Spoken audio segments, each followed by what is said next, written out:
اعوذ باللہ من الشیطان الرجیم بسم اللہ الرحمن الرحیم۔ آج ہم سورہ عبس کا پارٹ 2 پڑھیں گے، آیت نمبر 7 سے آغاز کرتے ہیں۔ وما، وا کا مطلب اور، ما کا مطلب نہیں ہے، علیہ کا آپ کے اوپر، اور نہیں ہے آپ کے اوپر، اللہ، اللہ اصل میں ہوتا ہے ان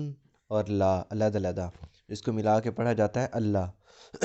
ان کا مطلب ہوتا ہے کہ، کافے کے، لا کا مطلب نہیں،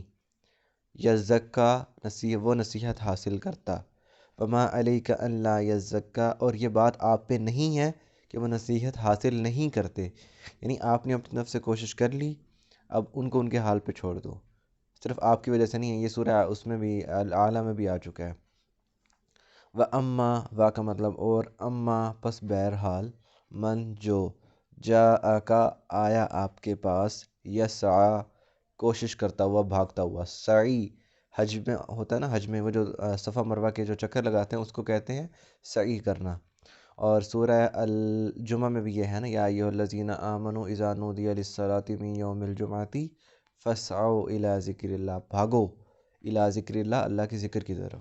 تو یہ بھی وہی ہے۔ وَأَمَّا مَنْ جَاءَكَ يَسْعَىٰ، جو آیا آپ کے پاس بھاگتا ہوا، وَهُوَ يَخْشَىٰ، اور وہ ڈرتا بھی ہے، یعنی صرف آپ ایسے نہیں آ رہا، بلکہ سیکھنے کے، اللہ ایمان کا ڈر ہے، اللہ کا ڈر ہے، تو اس سیکھنے کے جذبے سے آ رہا ہے، وَهُوَ يَخْشَىٰ، اور وہ ڈرتا بھی ہے۔ فَأَنْتَ، پس آپ، انہو اس سے، تلہا، مطلب پیٹ پھیر رہے ہیں یا ان سے غافل ہیں، آپ ان سے غافل ہیں، کلا، ہرگز ایسا نہیں، انہا انہا کا مطلب بے شک، ہاں یہ، یعنی قرآن کی بات کی جا رہی ہے اب، انہا بے شک یہ، تذکرہ ایک نصیحت ہے۔ فمن شاء، فا کا مطلب پس، من کا مطلب جو، شاء جو چاہے، ذاکرہ اس سے نصیحت حاصل کرے، یعنی قرآن ہر کسی کے لیے نہیں بنا کہ جو بھی اس سے غافل ہو رہا ہے، جو بھی اس سے پیٹ پھیر رہا ہے، آپ اس کے پیچھے لگ جائیں، ان کو نصیحت کریں، بلکہ یہ صرف اس کے لیے ہے جو آپ کے پاس خود کوشش کرتا ہوا آئے گا اور وہ ڈرتا ہوگا۔ یہاں سے ہمیں ایک چیز، ایک اصول، ایک شاید یہاں سے ہمیں پتہ چل رہا ہے کہ قرآن اس کے لیے فائدہ مند ہے، اس کو نصیحت کرے گا۔ وَأَمَّا مَنْ جَاءَكَ يَسْعَىٰ وَهُوَ يَخْشَىٰ، یعنی جو قرآن سیکھنے کے لیے آئے گا اور ڈر سے ہوگا، اللہ کے ڈر سے۔ ایک ویسے ایک ڈیڈکشن تھی جو اس سے، مطلب ایک نتیجہ جو اس سے نکالا جا سکتا ہے، لیکن اللہ تعالیٰ نے کہہ دیا کہ اللہ انہا تذکرۃ، ہرگز نہیں، یہ ایک صرف نصیحت ہے، اور جو اس سے چاہے نصیحت حاصل کرے۔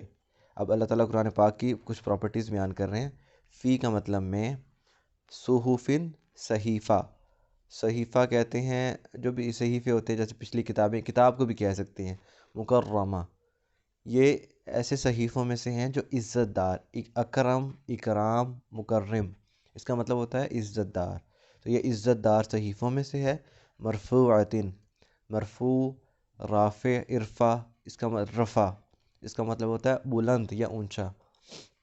مرفوعۃ بلند ہے، مطہرہ، طاہرہ، طاہر، یا جو بھی ہوتا ہے، اس کا مطلب پاکیزہ، بلند ہے اور پاکیزہ، یعنی قرآن پاک کی یہ شان نہیں ہے کہ اس کو ان لوگوں کے سامنے بیان کیے جائے جو ان سے پیٹھ پھیرتے ہیں اور ان کے احکام کی تذلیل کرتے ہیں، ان کی، یہ قرآن پاک کی توہین ہے کہ قرآن پاک کے احکام کو ان لوگوں کے سامنے بیان کیا جائے جو اس کا مذاق اڑاتے ہیں، تو یہ عزت دار ہے۔ بی ایدی، بازر بی کا مطلب کے ساتھ، بی ایدی ہاتھ، تبت یدا میں ہم نے پڑھا تھا نا، کٹ جائیں ہاتھ، بی ایدی ہاتھوں میں ہے، سفاراتن سفیر، سفیر لوگوں کے ہاتھ میں، اور وہ سفیر کیسے ہیں، کرامن عزت دار، ابھی بتایا نا، اکرام، کرامن عزت دار، بررہ نیک، یعنی یہ نیک لوگ اور عزت دار لوگوں کے ہاتھ میں، یعنی شیطان کی پہنچ سے دور ہیں، اور ان میں کوئی مسٹیک نہیں ہے، کوئی شک و شبہ نہیں ہے، یہ چیز۔ اب آگے ایک اور چیز بیان ہو رہی ہے، وہ اگلے میں انشاءاللہ ایپیسوڈ میں بیان کریں گے۔ وما علینا الا البلاغ المبین۔